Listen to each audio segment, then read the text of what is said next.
15장 33절에서 38절입니다.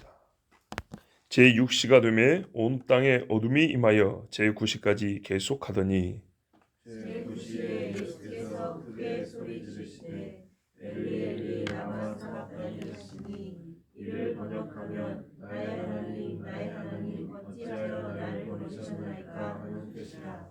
곁에 있었던 자 중 어떤 이들이 듣고 이르되 보라 엘리야를 부른다 하고 한 사람이 달려가서 해변에 신 포도주를 주시어 갈대 꿰어 마시라고 이르되 가만두라 엘리야가 와서 그를 내려주나 보자 하더라. 예수께서 큰 소리를 지르시고 숨지시니라. 아니 38절까지요. 이에 성소리장이 위로부터 아래까지 찢어져 불이 되니라. 아멘.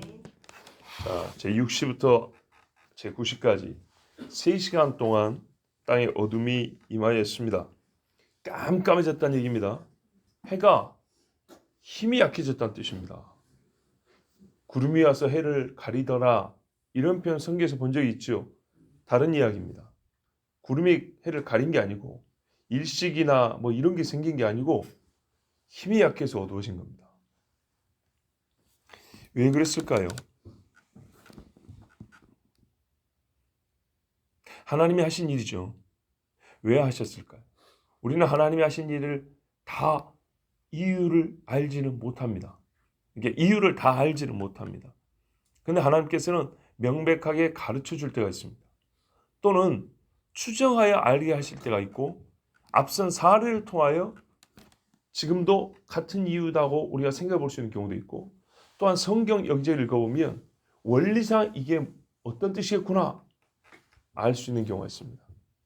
궁금하죠? 그러면 진지하게 좀 생각을 해보시지. 자, 우리는 보통 이렇게 생각합니다. 딱 떠오르는 게 뭐냐면 예수님의 고통을 색으로 나타나면 밝은 색일까요? 어두운 색일까요? 어두운 색이겠죠. 예수님의 지금 당하는 고통을 우리 보는 이들로 하여금 체감케 하는데 시각적으로 체감케 하는 것. 어둠. 또 동시에 여러분 어둡다는 것은 무섭지요. 공포스러운 색 배경이 어둠입니다. 캄캄한 것.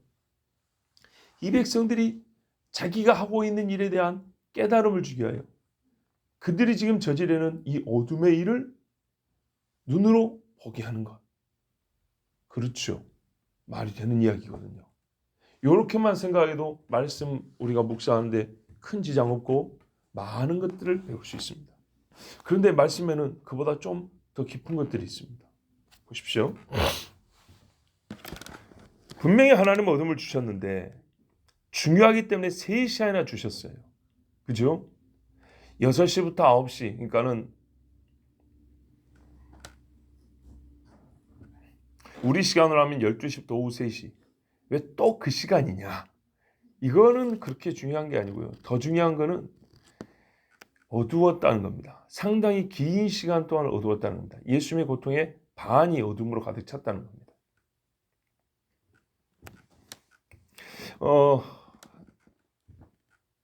성경에 기록은 없지만요. 저보고 만약에 영화로 만든다 하면 이 뒷부분 3시간에 한 편의 강도가 회심하는 장면을 넣겠어요. 이 뒷부분에 어두운 3시간 동안에 백부장의 눈빛이 달라지는 걸 넣겠어요. 백부장이 이는 진실로 하나님의 아들이도다. 이렇게 말했죠. 또 이 3시간에는 예수님의 얼굴도 잘 안 보이게 그렇게 그러니까는 배경을 그렇게 만들겠어요. 영화로 만든다 하면. 우리가 보는 예수님의 이 영화 중에 혹시 6시간 내내 밝은 장면을 보여준 영화 있다면 그건 참 기본적으로 잘못된 겁니다. 자, 이 3시간에는 뭔가 사람의 심령의 변화가 일어나기에 아주 유익한 시간입니다.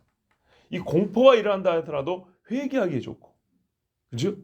그 어둠의 두려움을 볼 때 자기들이 저지른 죄에 대하여 깨닫기 좋고, 예수님의 고통에 대해서 생각이 좋고, 이 어둠이라는 환경, 즉 어두운 색이라는 이 한 가지가 사람의 마음속에 이 순간에는 아주 유익한 변화를 일으키기에 좋은 환경을 제공한다는 것. 일단 이것을 우리가 인정해야겠습니다. 자, 그러면 이 유익한 환경이 더해질 수 있기 위하여는 이스라엘 사람들 같은 경우는, 유다인들 같은 경우는 말씀에 이 비슷한 일이 있다면 훨씬 더 그들에게는 좋은 기회가 될 수 있겠죠. 성경에 보니까 아모스 8장 9절에 주 여호와의 말씀이라 그날에 내가 해를 대낮에 지게 하여 백주의 땅을 캄캄하게 하며 이렇게 돼 있어요. 그날이 이제 중요한 건데 이 그날은 뭐냐면 이스라엘의 끝에 있을 일이라 말씀합니다. 이스라엘이 끝에 이르면 하나님이 진노하는 그 끝부분에 이르면 백주의 해가 떨어지는 것을 보게 된다 합니다.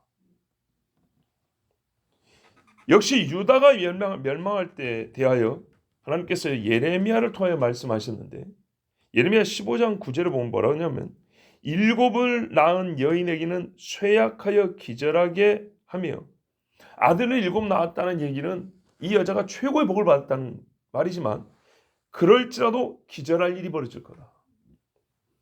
아직도 대낮에 그의 해가 떨어져서 그에게 수치와 근심을 당하게 하였느니라. 그 남은 자는 그들의 대적의 칼에 붙이리라. 여호와의 말씀이라. 이 말씀은 그러니까 일곱 아들 중에 비참하게 죽임을 당하고 살아남는 자가 없다는 그 이야기인데 이걸 이제 비유컨대 해가 떨어지는 걸로 얘기를 했어요. 그러면 이런 말씀들을 알고 있는 이스라엘, 거기다가 출애굽 때 9번째 재앙이 깜깜함이 3일 동안 임했던 것, 그리고 그 후에 애굽이 망하였던 것, 애굽의 장자가 죽은 거예요 말이죠. 이 모든 것들을 생각한다면, 즉 기록된 성경을 생각한다면 지금 이 3시간 동안 어두웠다는 것은 마치 출애굽할 때 애굽에 3일 어둠이 임한 것의 축약형이라고 볼 수 있겠죠. 그리고 선지자들의 예언을 봤을 때 아하, 곧 이스라엘의 멸망이 가까웠구나 라는 걸 알 수 있습니다. 근데 왜 하필 그 일이 지금이냐 이 말이죠. 바로 이래서 회개하기 좋다는 겁니다. 우리가 이 사람들 세 사람을 달아놓은 일 중에 혹 누군가를 잘못 따랐는가? 하나님 앞에 큰 죄를 범하였는가?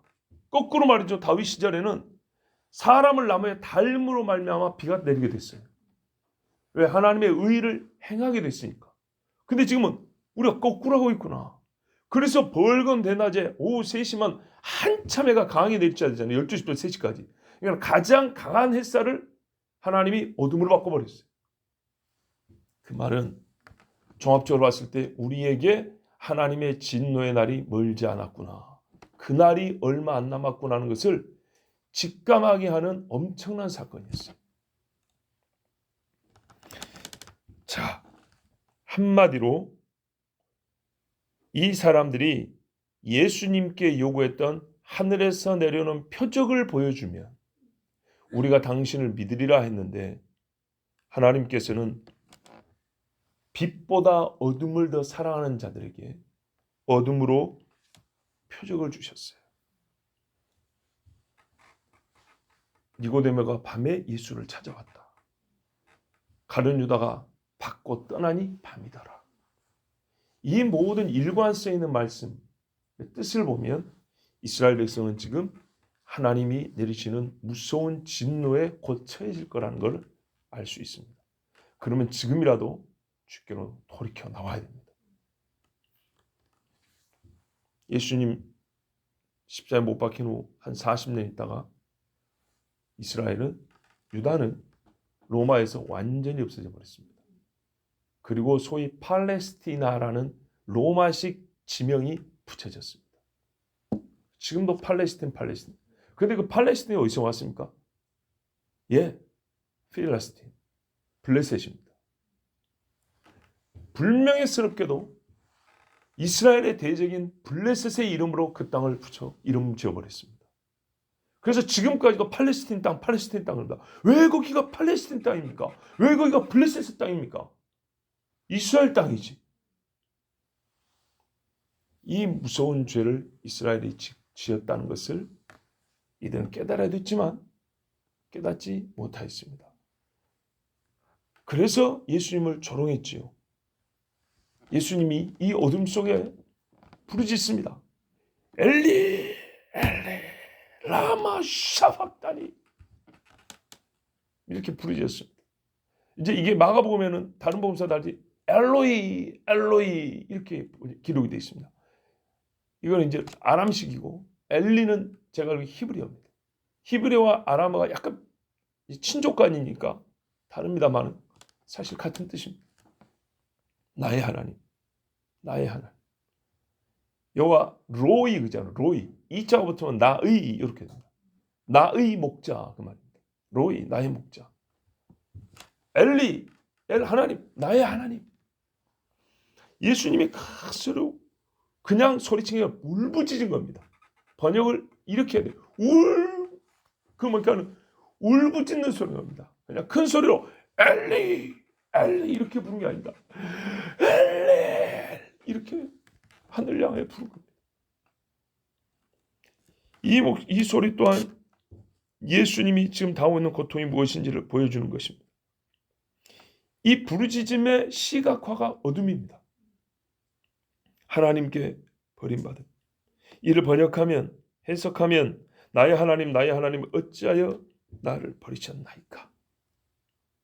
하나님께 버림받음. 여러분 요한복음에는요 아들을 영화롭게 했다는 말씀이 참 많이 기록되어 있어요. 영원부터 영화로운 아들, 아버지의 기쁨인 아들이 하나님을 대적한 죄인들의 죄를 다 졌기 때문에 이제는 모든 죄인에게 대하여 취하시는 하나님의 태도가 하나님의 뭐랄까요? 죄인에 대한 하나님의 반응이 모조리 예수님께 집중이 되어 있는 상황입니다. 아버지의 분노, 죄인에게 취하시는 아버지의 분노와 저주를 아들 혼자 다 당하고 있습니다. 반복하여 말씀드렸죠. 우리가 의가 됐다면 아들은 죄가 됐다고. 100%라고. 실제적으로는 불가능한 삼위일체 하나님의 분리가 경험되는 무시무시한 고통과 괴로움을 맛보고 있습니다. 여러분, 부모 자식 간에 실제로는 헤어지지 않았어요. 잃어버리지 않았어요. 자식은.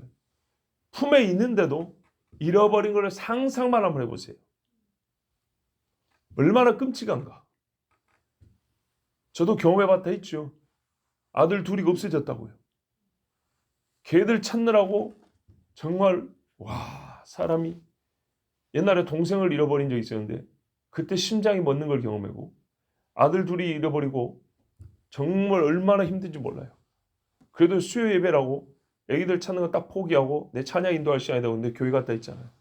근데 교회에 갔더니 교회에 있더라고요. 그 이야기 한 두어 번 했습니다. 그러나 교회에서 애들을 발견하기 전까지는 나는 잃어버린 겁니다. 잃어버린 상태입니다. 여러분 잃어버린 상태가 한 시간이든 하루든 1년이든 잃어버린 상태를 경험한 겁니다. 해산의 진통이 1시간을 진통하고 애를 낳든 10시간을 진통하는 애를 낳든 진통이 길이는 다르지만 고통, 최악의 고통은 맛을 본 겁니다. 보니까 이런 병이 있더만요. 얼마 전에 TV에 나온 것 같은데 아기를 베지 않았어요. 애를 베지 않아서 출산하지 않아요. 그런데 하루에 몇 번씩 이 아줌마는 배가 이렇게 막 불러올라요. 그리고 출산할 때 애를 낳은 사람이 출산할 때 고통을 느끼는 거예요. 그리고 고통이 잦아들면 이게 이제 줄어들면서 배가 다시 꺼져요. 그리고 밥도 먹고 일상생활해요. 그러다가 다시 진통이 오면 애기 출산할 때 고통이에요. 그 고통이 막 아무것도 못하죠. 애기 날 때 아무것도 못하죠. 아무것도 못하고 배가 이렇게 막 부풀어가지고 막 진짜 죽으려고 그래요. 애기를 낳습니까? 아니요. 애를 안 낳지만 애기 낳는 고통이 병으로 있는 거예요. 이 아줌마는. 자, 제가 왜 이런 이야기를 하냐? 이 말씀을 이해를 한다고요. 아니 실제가 아닌데 어떻게 경험을 해? 바로 이 신비라고요. 버리시나이까 그랬죠. 버림받은 거예요. 근데 신학적으로는 삼위일체는 존재의 양식이기 때문에 이게 분리되면 하나님이 아닌 거예요. 아버지와 아들이 분리된 하나님은 없어요.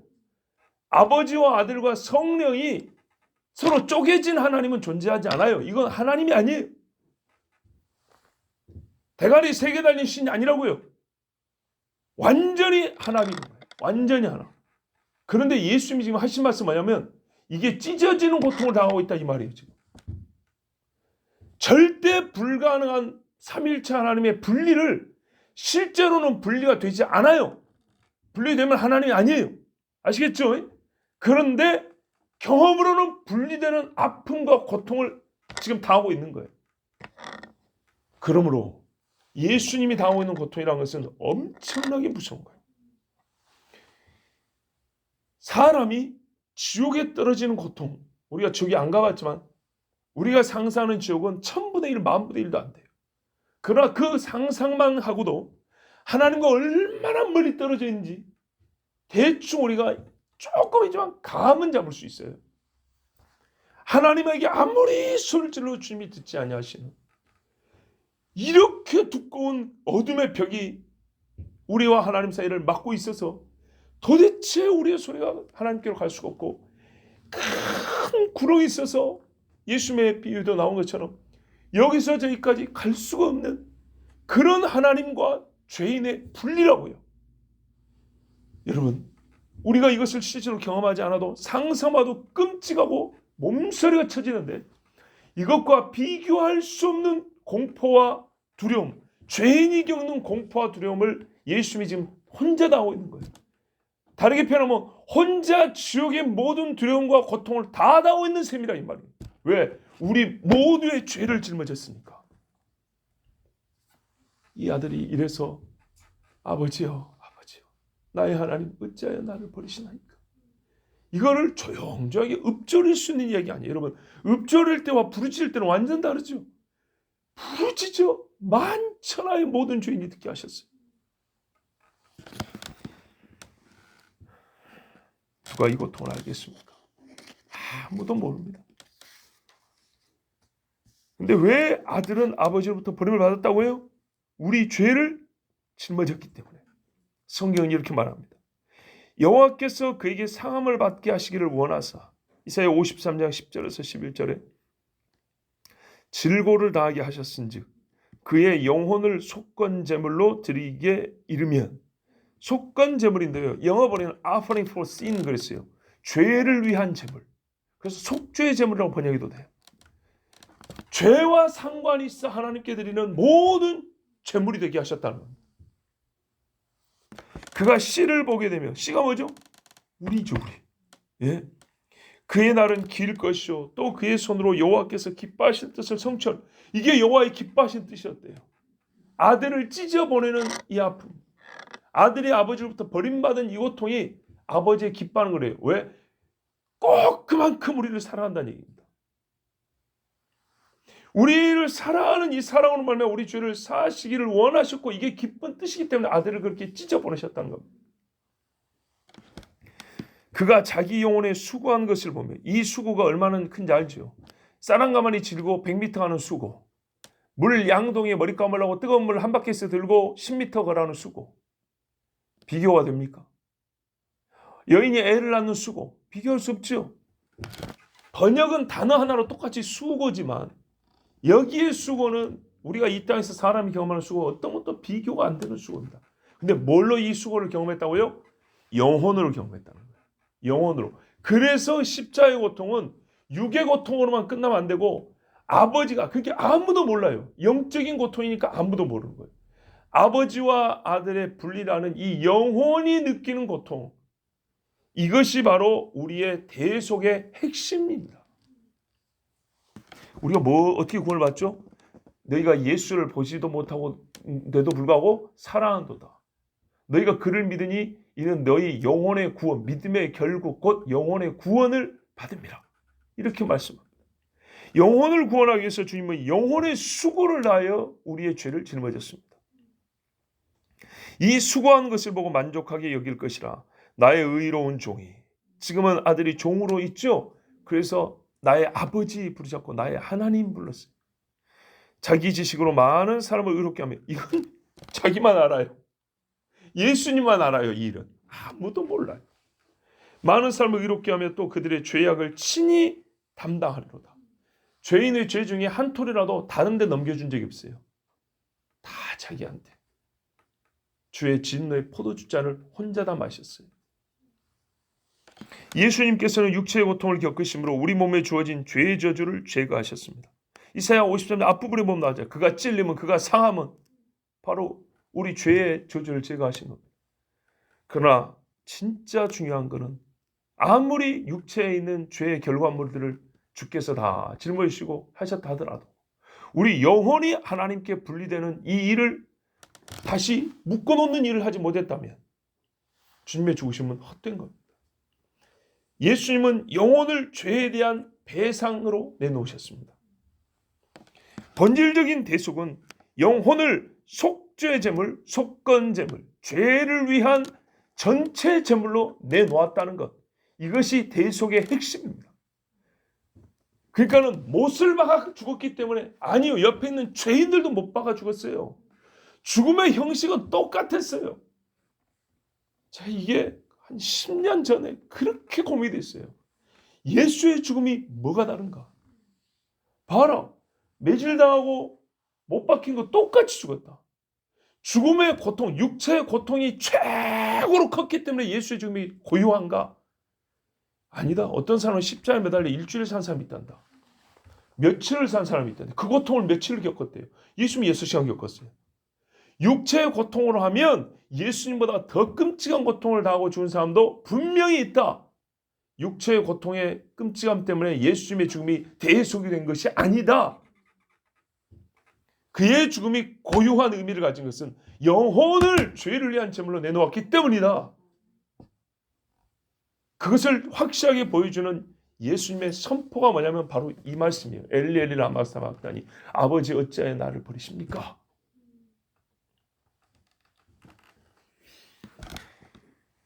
예수님의 영혼이, 죄인의 영혼이 하나님으로부터 버림받고 죄의 형벌을 받는 고통을 그대로 자기가 받아 대속제물이 되셨습니다. 그러므로 죄의 싹신 사망을 경험하여야 했으며 그의 영혼은 육체로부터 분리되어 음부로 가셔야 했습니다. 그리고 다시 거기서부터 끌어올려지셨다 했습니다. 이러한 처지에 속한 자는 그 누구도 여호와 하나님과 연합할 수 없고, 죄인이 된 자가 어떻게 하나님과 연합할 수 있겠어요? 오직 그의 하나님의 맹렬한 진노와 무서운 손에 잡혀 던져지는 공포와 고통을 겪어야 했습니다. 시편 69편 1절에 3절에 보면 하나님이여 나를 구원하소서, 물들이 내 영혼에까지 흘러 들어왔나이다. 여기서 물은 사망을 얘기합니다. 나는 설 곳이 없는 깊은 수렁에 빠지며, 최고로 깊은 수렁, 무적행, 끝이 없는 구덩이, 깊은 물에 들어가니 큰 물이 내게 넘치나이다. 내가 부르짖음으로 피곤하여 나의 목이 마르며 나의 하나님을 바라서 나의 눈이 쇠하였나이다. 이거는 시편 69편의 시인이 하나님 앞에 토로하는 자기 고통의 심정입니다. 그런데 말이죠, 한 사람이 고통을 토해냈지만 실제로 이런 고통을 당한 사람은 예수님밖에 없습니다. 하나하나씩 한번 읽어보세요. 물들이 내 영혼에까지 흘러들어왔고 나는 설 곳 없는 깊은 수렁에 빠졌으며 깊은 물에 들어가니 큰 물이 내게 넘쳤대요. 그 다음에 보세요. 내가 부르짖음으로 피곤하여, 이 부르짖는 것 때문에 피곤하면 어떻게 해요? 목이 마르다. 목이 타는 거예요. 지금 나의 하나님을 바라서 눈이 쇠하였대요. 이제 눈물도 없어요. 예수님 어떻게 했어요? 뙤약 밑에 있었죠. 몸에 있는 수분은 지금 다 빠져나갔죠. 멍이 들었죠. 아프죠. 머리로부터 나오는 피도 이렇게 말라붙어 있죠. 이래가지고 볼 수 있겠습니까? 내 눈도 쇠하였나이다. 다윗의 이야기이시면서도 예수님 이야기다. 그의 영혼에까지 물들이 들어차 죽음의 두려움에 헐떡거리나 하나님은 그를 건져주지 아니하시며 마지막 호흡을 다하여 여호와를 부르나 하나님은 외면하셨습니다. 나와 여러분이 여러분에게 복수가 되면 나와 당신이 받아야 할 죄의 싹 의로운 재판장의 분노를 다 받으셨기 때문에 그분이 혼자서 대신 다 받으셨기 때문에 이것이 바로 죄인인 나를 향한 하나님의 사랑이기 때문에 주님은 이렇게 울부짖었습니다. 그의 손으로 여호와께서 기뻐하시는 뜻을 성취하리로다. 이게 하나님의 기뻐한 뜻이었어요. 나의 의로운 종이 자기 지식으로 많은 사람을 의롭게 하며 또 그들의 죄악을 친히 담당하리로다. 죄악을 친히 담당하여 의롭게 하는 유일한 방법이 바로 이 길이었어요. 그런데 무지하고 예수님 속에 있는 우리 구원에 이르는 길의 지식에 대해 아무것도 알지 못하고 죄인이 의롭게 된다는 일에 대하여 아무것도 알지 못하고 또한 악하기 그지없는 죄인들이 예수님께 한 짓은 35절 36절입니다. 자기 죄를 생각하기는커녕 주님을 조롱하였습니다. 주님이 힘은 들었지만 발음은 분명했습니다.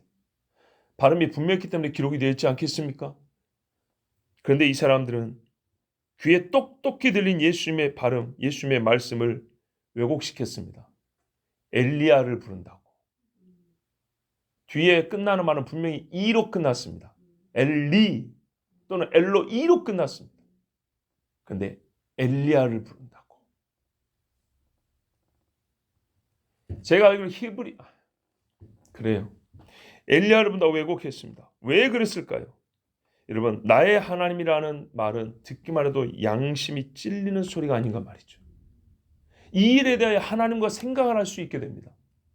하나님과 생각한 결과 나는 죄가 없다, 죄가 있다. 판단은 달라질 수 있겠지만 어쨌든 이 일을 하나님과 관련하여 사고를 시작을 해야 돼요. 하나님이라는 말을 듣는 순간, 하나님이라는 말을 입에 내는 순간 어쨌든 하나님과 연결이 돼요. 죄인들은 이것부터 싫어요. 그래서 엘리야로 바꿨어요. 말장난이죠. 또 예수님이 하나님께 기도한다고 하면 여러분 옆에 있던 사람들 마음이 동할 수가 있어요. 와, 십자가에 달아도 시원찮을 죄인들인 줄 알았는데 죄인이 하나님을 부르는, 어떤 일이 있어도 하나님을 부를 것 같지 않은 죄인이 십자가에 달린 죄인인데 십자가에 달린 인간이 하나님을 불러 마음이 동정심이 생기겠죠. 예수님에 대한 신뢰가 생기지 않도록, 예수님에 대한 우호적인 감정이 생기지 않도록 저 예수가 하나님을 부른다. 수덕수덕. 저 예수가 하나님을 부른다. 혹시 우리가 잘못한 거 아닐까? 저 예수가 하나님을 부른다. 진짜 유대인의 왕이 아닐까? 그래서 엘리야를 부른다고 그렇게 앞서 말을 했어요. 그러자 어떤 사람들이 달려가서 해면에 식초를 흠뻑 적셔서 갈대에 꿰어 마시라고 주었다 했습니다. 성경에 보면 어떤 사람들도 있고 한 사람이라고 되어 있죠. 우리 보면 한 사람도 있죠. 또 신포도주라고 되어 있죠. 신포도주라기보다는 실상 이거는 거의 식초에 가깝다고 합니다. 그래서 다른 번역에는 그 몇 사람이 이제 그 소리를 듣고 마음이 좀 움직인 거예요. 근데 그 중에 달려가서 가져온 사람 한 사람. 거기서 이거 식초인지 신포도주인지 그거 가지고 몇 사람이 어떻게 할 필요가 있겠습니까? 한 사람이 달려 가져왔는데 이거를 컵에다 마시게 할 수는 없잖아요. 그러니까는 스펀지 같은 데다 흠뻑 적셨대요. 물이 줄줄 흐를 정도로 흠뻑 적셔가지고 꼬챙이, 갈대 같은 꼬챙이 꿰가지고 이렇게 올려줬다 이 말입니다. 그런데 이걸 입에 대자 예수님 그랬다 했죠. 물론 입술을 적시긴 했겠죠. 뭔 맛인지는 봤겠죠. 그런데요, 이 찰나에 옆에 있던 인간들이 하는 말이 야야야 그만둬라 그만둬라. 그냥 구경이나 하자. 엘리야를 불렀으니까 엘리야가 와서 구해주는 건 보자. 그래서 이것도 못하겠어요. 여러분, 식초를 입에다 대어주는 것이 어떤 의도, 어떤 마음이라고 여러분 생각하세요? 악한 행위라고 생각하세요? 저는 적어도 이건 악한 행위라고 생각하지 않습니다. 왜냐하면 예수님을 조롱하는 자들이 하지 마라 그랬잖아요. 그죠? 예수님께 악질적인 행동을 하는데 하지 말았겠어요? 조금이라도 좋은 거니까 하지 말았겠죠. 많이 좋다는 건 아닙니다. 아니, 생수를 갖다 주면 더 좋잖아요. 그죠? 그런데 사람이 맨정신으로는 입도 못 댈 신거를 갖다 주니 이게 좋은 음료는 아닙니다. 그렇죠? 그렇지만 좋은 음료는 아니나 분명히 고통스럽다는 걸 알고 목이라도 좀 죽여주려고 한 것은 맞아요. 그러니까 이 말이 그 말이거든요. 죄수 너에게 생수는 어울리지 않아. 아시겠죠? 똑같은 물을 마셔도 귀인에게는 최상급의 물을 주고 악인에게는 최악의 물을 주는 것처럼 죄인이 마셔야 될 물이 있는 거예요. 그러니까 예수님을 죄인이라고 본 건 바뀌지 않았어. 죄인 주제에 무슨 생수를 마셔. 입에 물기라도 들어가면 다행이지. 너는 신포도주라 마셔. 그래서 죄인용으로 준비한 신포도주 또는 식초 같은 거예요. 요거를 예수님의 목에 쳐줬으니 예수님을 향한 그들의 근본 입장은 바뀐 이가 하나도 없으나, 그죠? 죄인에게 어울리는 음료를 줬다고요. 십자가에 달린 죄인이나 마실, 우리가 그건 개나 조라는 개밥 같은 음식 있죠. 돼지밥 같은 음식 있죠. 깨끗하게 잘 차린 음식은 귀한 사람한테 주고, 개밥 같은 것은 어떻게 해요? 좀 표현이 그렇지만 거지들 먹으라고 이렇게 주잖아요. 그런 것처럼 십자가에 달린 죄인이 목이 마를 때 주는 음료가 있는 거예요. 아주 시고 입도 못 댈 것. 요거를 예수님 목에다가 입에다 대줬으니 너는 죄인이란 것은 바뀌지 않았어요. 그러나 목을 축여주고 싶은 조금이라도 좋은 마음을 갖고 있었어요. 그것도 못하겠습니다. 시편 69편 21절에 그들이 쓸개를 나의 음식물로 주며 목마를 때는 초를 마시게 하여 싸우니 그랬어요. 이 말씀 그대로 했습니다. 예, 쓸개즙과 같은 것, 쓰고 신 것을 예수님 입에다 갖다 댔다, 그 말입니다. 마지막까지 예수님을 조롱했습니다. 엘리야가 와서 예수를 십자가에서 내려놓겠습니까? 엘리야가 오겠습니까? 올 일 없지요. 바로 그겁니다. 저 인간은 고통 중에도 하나님께 기도하지 않고 엘리야를 부르네. 거짓 선지자 맞네. 이래서 엘리야를 부른다고 말했고요. 두 번째, 엘리야가 와서 구해주나 보자 할 때 엘리야는 분명히 안 온다는 걸 다 압니다. 그렇게 하면 어떻게 되죠? 엘리야도 버렸네. 그렇게 되겠죠. 저 나사렛 예수는 엘리야도 모른다네. 엘리야도 모른 척하는 죄인이다. 그러니까 예수님에 대하여 악평을 할 수 있는 좋은 기회가 되겠죠. 이런 식으로 사실 그대로 예수님이 하신 말씀을 그대로 놓지 않고 왜곡하고 삐뚤어버리고 번역도 잘못해버리면 하나님에 대한 우리의 믿음이 삐뚤어지게 되어 있습니다. 우리의 신앙이 어긋나게 되어 있습니다. 바로 이때 예수님께서 큰 음성으로 소리질렀습니다. 그리고 숨을 거두셨습니다. 골고다 언덕에서부터 아래 예루살렘 성내를 진동시킬 만큼 큰 소리를 지르고 예수님의 영혼이 떠났습니다. 엑세 푸뉴세 헬라어입니다. 엑세 에크 밖으로 푸뉴마 영혼이 에크했다고요. 그의 영혼이 밖으로 나갔다, 그 말입니다. 예수님의 죽음을 우리는 숨을 거두다 이렇게 돼 있잖아요. 그럼 어떻게 되죠? 우리식으로 표현하면 멈추는 걸로 돼 있죠. 그렇죠? 근데 본래 말은 뭐라고요? 영혼이 떠나셨다. 이렇게 번역한 데도 있어요. 영혼이 떠나셨어요. 예수님은 마지막 호흡에 남은 힘을 다 쓰셔서 소리를 질렀습니다. 영과 육의 분리의 마지막 순간, 그들이 합하여 있을 때 할 수 있는 마지막 일로서 큰 소리를 질렀습니다. 보세요. 영과 육이 분리되면요, 소리를 낼 수가 없어요. 호흡이 있는 자마다 주를 찬송할지니라. 호흡이 있는 자, 숨이 붙어 있을 때, 영과 육이 붙어 있을 때 할 수 있는 게 뭐냐면 하나님을 소리내어 찬양하는 거예요. 그래서 저는 사람의 죽음을 생각할 때 항상 함께 생각하는 게 뭐냐면 그 사람의 소리가 없어지는 거예요. 얼굴은 못 본다만 생각하는 게 아니라 지금도 제가 말한 이 고유한 음성, 이 음성이 이 땅에서 없어지는 거예요. 각자는 다 자기만의 음성을 갖고 있습니다. 소리가 없어져. 예수님이 이 땅에서 영과 육이 분리되기 직전에 영과 육이 함께 있을 때 마지막 일로 산 게 뭐냐면 큰 소리를 질렀다. 이게 분노의 표시일까요? 아프다 그 말일까요? 하나님 왜 나를 버렸어 하는 원망일까요? 그런 뜻 아니죠. 나는 뭔 소리를 하셨는지는 모르겠어요. 제일 중요한 한 가지는 뭐냐면 마지막 힘을 다하여 소리를 냈다는 겁니다. 우리가 주님 앞에 설 때 말이죠. 숨을 거두기 직전, 즉 영혼이 떠나기 직전에 영과 육이 함께 있을 때 우리가 해야 할 게 있다면 그쯤 되면 우리 육으로 다른 건 못해요. 그죠? 손을 이렇게 휘두르기도 어려워요. 걷기도 힘들어요. 그런데 밖을 향하여 표현할 수 있는 한 가지는 소리예요. 소리. 물론 소리도 내기 어려울 정도도 있지만 그래도 다른 외부로 나타나는 표현 중에 가능한 건 소리예요.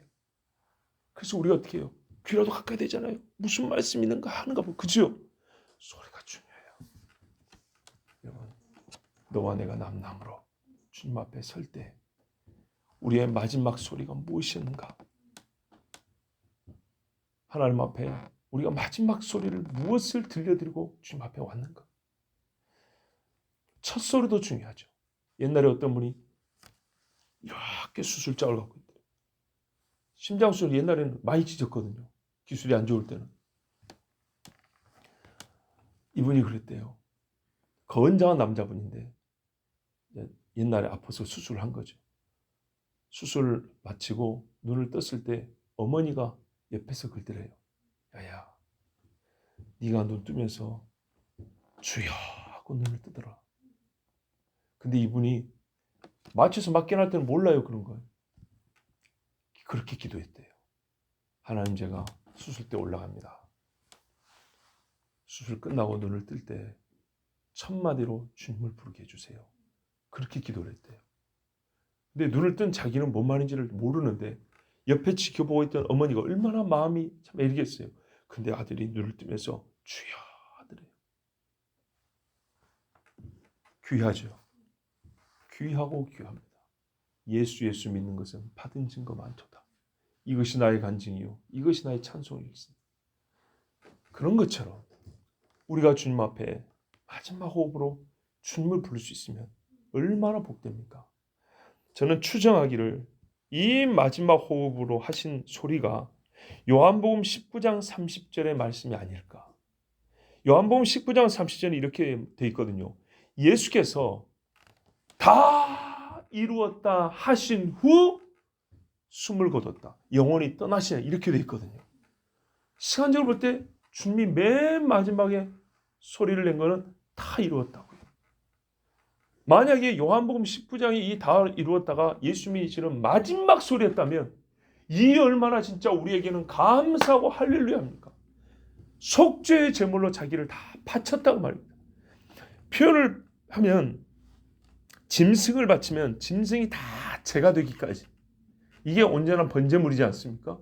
그것처럼 자기를 하나님 앞에 죄를 위한 전체 제물로서 다 태웠다고 말입니다. 제물, 속죄제, 속건제, 속죄제, 화목제, 소제 이 모든 것들이 예수님을 예표한다고 그랬잖아요. 그 중에 번제는 하나도 남김없이 태우는 제물이에요. 우리의 대속제 예수께서 하나도 남기지 않고 전부 다 죄인을 위한 대속제물로 자기를 내놓은 것을 표현해주고 상징해주는 제물이 뭐냐면 번제물이에요. 또 찌르니 물과 피를 다 쏟으셨더라. 이래서 예수님은 속죄제물이요 번제물로 그리고 하나님과 우리 사이를 화목케 하신 화목제물로 자기를 하나님께 드리셨습니다. 자기 사명을 다 이루셨습니다. 그리고 그 사명이 이루어졌음을 지금 자기를 찌른 죄인들의 귀에 가장 큰 소리로 들려주셨습니다. 바로 그때 37절에 그때는 지금 붙는 겁니다. 원래 그때 어떻게 됐습니까? 성소 휘장이 위로부터 아래까지 찢어졌습니다. 예수께서 자기 영혼을 버리시는 그때 모든 것을 다 바친 그때 성소의 휘장이 쫙 찢어졌습니다. 여러분, 성전 옛날에 다 돌로 진 거잖아요. 얼마나 울렸을까 한번 생각을 해보세요. 말이 땡겨도 찢어지지 않은 그 휘장이 위에서 아래로 찢어졌을 때 아마 성전에 있는 사람은 귀청이 터질 것 같았을 겁니다. 그러나 이 성소의 휘장이 찢어졌다는 것은 양편에 큰 두 가지 의미를 갖고 있습니다. 좋은 의미만 있는 건 아닙니다. 좋지 않은 것부터 얘기해 볼까요? 이카보시라. 여호와의 영광이 떠났다. 죄를 지었죠. 우리와 우리 자손들에게 죄값을 돌리소서 그랬죠. 몇십 년 후에 이 성전은 돌 하나도 돌 위에 남지 않고 무너집니다. 예수님이 말씀하셨습니다. 휘장이 찢어진 것은 이스라엘 사람들에서는 성전에 있어서 최고의 훼손입니다. 최고의 상함입니다. 하나님의 거룩한 곳이 속된 것과 통하게 되어버린 겁니다. 세상에 속된 것들이 거룩한 곳을 침입하여 들어올 겁니다. 영광이 떠났습니다. 성전의 가장 영광스러운 것이 떠나버렸습니다. 그리고 성소에서 제일 아름답게 무늬가 놓여진 게 바로 이 휘장입니다. 하나님이 거하시는 곳, 제일 아름다운 것이 더럽혀질 겁니다. 멸망이 앞으로 있을 것이라는 전조입니다. 그래서 당시에 이 현장에 있었던 사람들은 두렵고 떨었습니다. 여기까지 곧 예수 죽인 죄에 대하여 성막이 찢어진 것, 이 휘장이 찢어진 것의 의미라고 볼 수 있습니다. 스가랴 11장 12절에서 14절을 한번 읽어보면 은 30으로 예수님을 판 이야기, 그 예언이 스가랴 11장에 기록이 되어 있는데 이 은 30을 여호와의 전에서 토기장에게 던졌다 그랬습니다. 잘 아시는 대로 유다가 나중에 와서 던지죠. 그런데 이와 함께 무슨 일이 있냐면 내가 또 연합이라 하는 둘째 막대기를 꺾었으니 이는 유다와 이스라엘 형제의 의리를 끊으려 함이었느니라. 번역이 이렇게 되어 있습니다. 절대 끊어지지 않아야 될 게 형제 간의 의리입니다. 유다와 이스라엘을 끊어버리는 상징이 말하면 은 30이라고 말했습니다. 은 30을 취했다가 여호와의 전에서 다시 던져버리는 그때 이스라엘과 유다는 끊어져 버린다. 이 말씀이 있습니다. 지금 예수님을 죽고 가는 걸 보고 유다는 마음에 찔려 은을 가져왔다 했습니다. 30을 다시 가져왔다 했습니다. 그런데 어떻게 해요? 네 죄는 네가 당하라. 유다는 이걸 던졌지만 결국 자기 죄를 지고 죽었습니다. 근데 바로 그때쯤에 어떻게 해요? 예수님 돌아가시고 휘장이 찢어졌습니다. 찢어져 버렸습니다. 유다와 이스라엘의 연합이 끊겼습니다. 그러나 여러분, 모든 죄인에 대하여서는 이제 새롭게 살 길이 열렸습니다. 휘장 가운데 난 새 길이 생겼습니다. 하나님과 죄인 사이에 막힌 담이 허물어졌습니다. 여호와의 거룩한 얼굴을 직접 볼 수 있게 됐습니다. 대제사장만 1년에 1차씩 들어왔던 데를 이제는 모든 사람이 뜻만 있으면 그 심령이 주께로만 돌아오면 다 볼 수 있게 됐습니다. 이 모든 것이 예수께서 죄를 대속함의 결과로 우리에게 주어진 은혜입니다. 역시 히브리서 10장 19절 20절에 이 동일 사건에 대하여 이렇게도 말씀합니다. 그러므로 형제들아 우리가 예수의 피를 힘입어 성소에 들어갈 담력을 얻었나니 그 길은 우리를 위하여 휘장 가운데로 열어놓으신 새로운 살 길이요 휘장은 곧 그의 육체니라. 아멘. 두 가지 중 어떤 것이 나에게 해당되어야겠습니까? 여호와의 영광이 떠나고 하나님의 진노가 있고 이스라엘과 유다의 갈라섬과 같이 하나님과의 갈라섬이 휘장이 찢어짐이 되어야겠습니까? 아니면 하나님과 나 사이에 막힌 담이 허물어지고 감히 나아갈 수 없어 성소 앞에서 고개를 들지 못했던 내가 이제 고개를 들고 하나님의 영광을 바라볼 수 있는 새로운 살 길이 되어야겠습니까? 휘장이 찢어짐이 둘 중에 하나입니다. 회개하지 않은 이스라엘은 전자가 됐고 회개한 이스라엘은 후자의 은혜를 받았습니다. 이렇게 우리 주 예수 그리스도 메시아는 십자가에서 죽으셨습니다. 기도하겠습니다.